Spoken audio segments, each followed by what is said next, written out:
Every office has that guy. In ours, it was Seth. Seth was a professional slacker, always late, always stuck in traffic, always running to the bathroom. He'd spend half his shift on his phone and disappear for 2-hour lunches like it was normal. But the worst part? He passed his work on to others, constantly, and his favorite target was me. For months, I got those emails. Hey, can you help me with this report? Translation, do all the work so I can take the credit. I complained to my boss more than once, but somehow Seth always slipped through.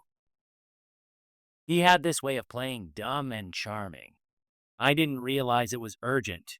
I thought we were collaborating, and the cycle continued. Then came the final straw. He dumped a major client report on me 2 days before the deadline. It wasn't started at all. That's when I made a decision. No more. I wasn't going to yell. I wasn't going to report him again. This time, I'd let him hang himself. The next day, I asked casually, "Hey Seth, you good with Excel?" He laughed. "Not really. I just wing it." Perfect. So when he sent me a batch of spreadsheets to clean up, I said, "Sure, I got it." And I got to work. I embedded hidden formulas into the Excel sheets. Subtle ones. Nothing obvious. Just enough to mess things up if someone didn't know how Excel really worked. Every time he'd copy paste data into his report, the numbers would scramble, sections would break, formats would shift. It looked like a glitch, but it wasn't. The day the report was due, Seth was chill, sipping coffee, talking about some TV show. Not a care in the world. He thought I had handled everything, like always. Then he opened the file. Copy, paste.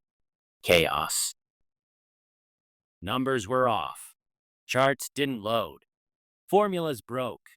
He tried to fix it. The more he touched, the worse it got. Eventually, he came to me, frantic, sweating. "Hey, something's wrong with the file." "Did you touch it?" I looked at him, confused, innocent. "Really? Huh, that's weird. Maybe it's a glitch." I gave him vague advice and watched him drown. The client called, angry, very angry. Seth panicked, tried to patch things, failed. Boss found out. This time, no excuses worked. No sweet talk. No fake confusion. He was chewed out, hard, and sent on temporary leave. Unpaid. I didn't gloat. Didn't brag. Didn't need to. He sabotaged himself.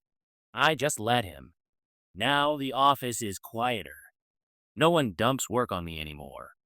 They all learned something that week. Never underestimate the quiet one with a spreadsheet.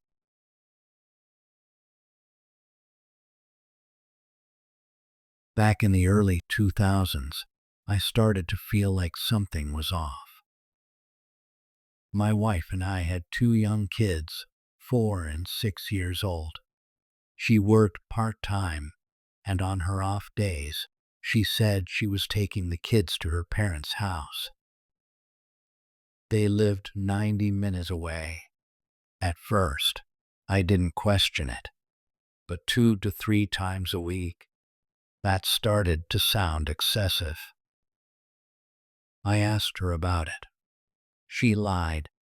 Badly. She was never good at lying. So I checked the mileage on her car. She was driving about 400 extra miles per week. Something was definitely going on. One afternoon, I came home early. I sat down at the computer. Right there, on a sticky note next to the keyboard, was her AOL password. I gave in. I logged into her email. What I saw, emails to her college best friend, talking about how she was sleeping with her high school ex. She even mocked the guy's wife, called her fat after having kids. I printed out the emails, and I knew I needed more than just words. I needed proof, real proof. I had a friend who used to be a cop. He put me in touch with a private investigator named Ron. Ron was sharp. I gave him the emails and the basics.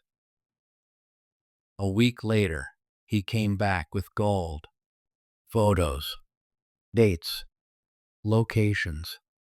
She'd drop off the kids at her parents', meet the guy for lunch, then off to a grimy motel for a few hours. Then she'd pick up the kids and come home like nothing happened. I hired a divorce lawyer. I grew up with cheating parents. The mess they left behind, it scarred me and my siblings for life. I wasn't going to let that happen again, but I wasn't done. I needed to know more about the guy. Ron delivered again. His name was Bob. He was married, 3 kids. He worked as a VP of sales at his father-in-law's company. And guess what? His house was owned by his in-laws. Interesting. I made a plan. One coordinated strike. On the same day, my wife got served with divorce papers at her job, and Ron personally delivered a copy of his report to Bob's wife. I didn't see her reaction, but I felt the aftermath. She cleaned out their joint bank account, took the kids, moved out. Her dad fired Bob the same day, then evicted him from the house. Bob tried to fight back. He went to the house, yelled. Her brother broke his nose. Restraining orders followed, then arrests, then jail. I watched it all from a distance, silently. My divorce went smoothly. We kept things civil for the kids. Once they grew up, I stopped talking to her. I don't hate her. I just don't care. She's the mother of my kids. That's it. Nothing more. And Bob? Last I heard, he left the state. Can't find him online. He disappeared. Sometimes, revenge doesn't have to be loud. It doesn't need violence, or drama, or shouting. Sometimes, it's just knowing exactly where to cut and letting them bleed themselves out. That's what I did, and I'd do it again, without a second thought.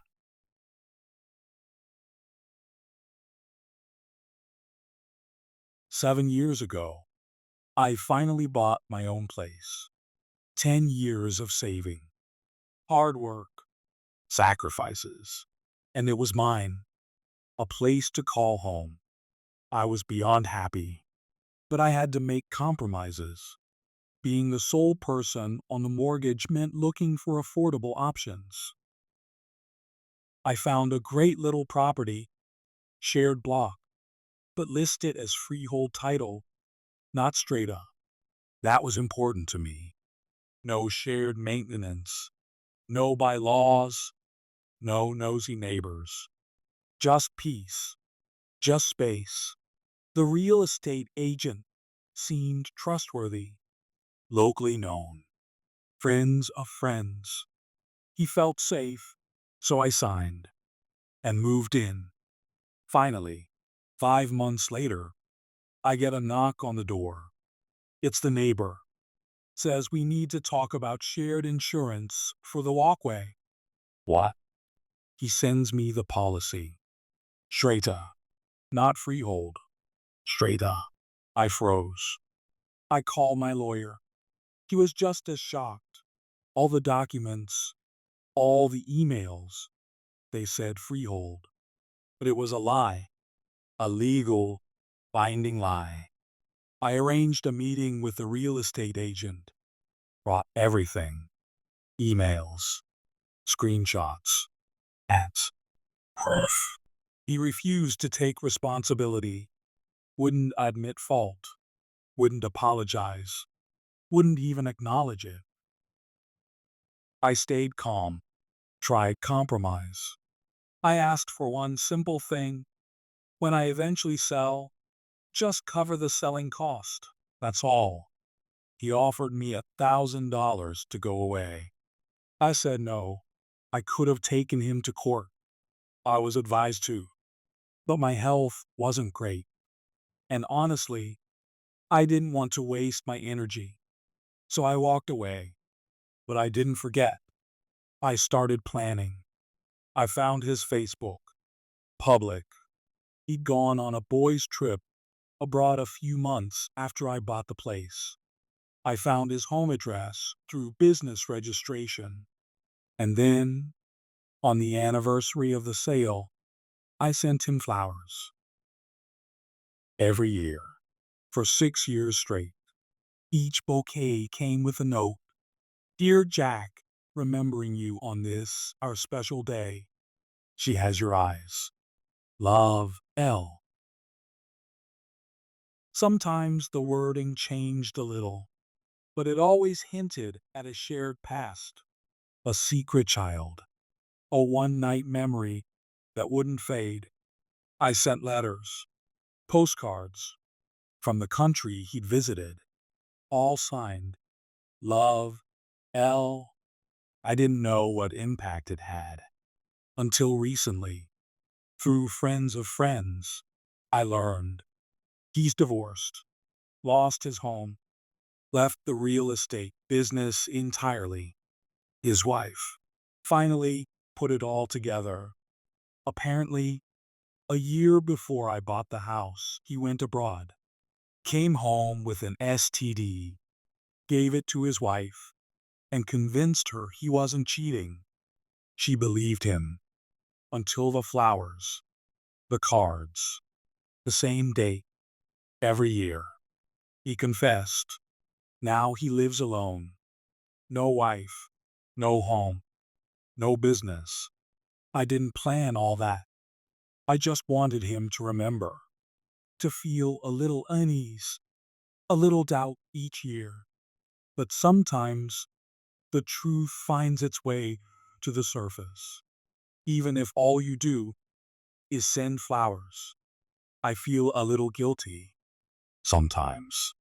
But then I remember he lied to my face, tried to buy me off, treated my life like a paperwork error. I'm not evil. I'm just patient, like karma, just a little more personal.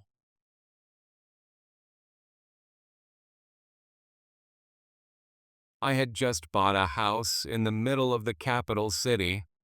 A great deal. The previous owners were family friends. They hadn't lived in the country for years and needed the money. The place was a fixer-upper, but I didn't mind. There was no real lock on the door, no gate. Anyone could just walk in. And someone did. On my first day, I found a random motorcycle parked in the garage.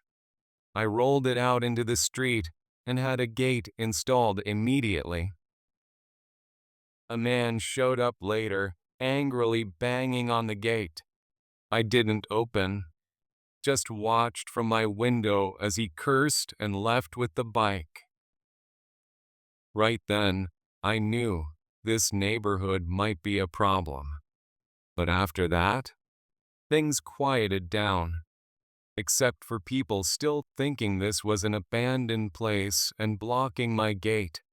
A no parking sign fixed that. Then, last week, I was taking a shower. and I noticed the water pressure was low. At the same time, I heard the neighbor's water pump going.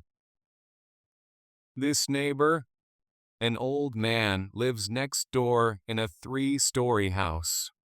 He stays on the ground floor and rents out the top 2 floors to tenants. He didn't like that the house had been sold. My friends warned me, but I'm 6 feet tall and have 3 dogs. He never dared to try anything. Or so I thought. In our area, you need a water pump to get water to rooftop tanks. The public supply doesn't have enough pressure on its own. So when I noticed the pressure returning right after his pump shut off, I got suspicious. I tested it again. Same thing. Pump on, low pressure. Pump off, pressure returns. He was siphoning water from my line. The previous owners saw high water bills too, but blamed leaks. Now it all made sense. I didn't confront him, didn't call the police, didn't shout. Instead, I made a plan. On Monday morning, I waited. As soon as I heard his pump click on, I turned off my main water valve. That's it. Now here's the thing. These water tanks have ball valves. If water doesn't enter, the valve stays open and the pump keeps running non-stop. And when a pump runs dry for too long, it burns out, draws too much power, and wrecks the wiring. Especially if your house still has 1990s wiring. At 3 a.m., I heard voices. Everyone in that house was awake. They had no water and no power. I knew exactly what happened, but I just sat back and listened. The tenants were furious, yelling at their landlord, demanding answers. In my country, power and water are legally considered essential services. If a landlord fails to provide them, tenants can report it directly, and the police can issue fines on the spot. That's exactly what happened. One tenant moved out 2 days later. Both filed complaints. Result: the landlord had to pay a $500 fine. He had to refund both security deposits. He couldn't rent again until all issues were fixed. And since his tenants were his only income, he's moving out this Sunday to live with his daughter. He did come over, knocked on my gate, asked if I had shut off my water. I told him, "Oh yeah, my tank had a leak. I shut it off until the plumber could come." The look on his face. He kept it straight. But I knew he knew. Do I care? Not really. He can't do a thing. Next week, I'm having my plumber remove any old lines that leave my property. I'm making sure no one can ever tap into my system again. So yeah, one twist of a valve, and I fixed my water problem and my neighbor problem. 2 birds, 1 stone.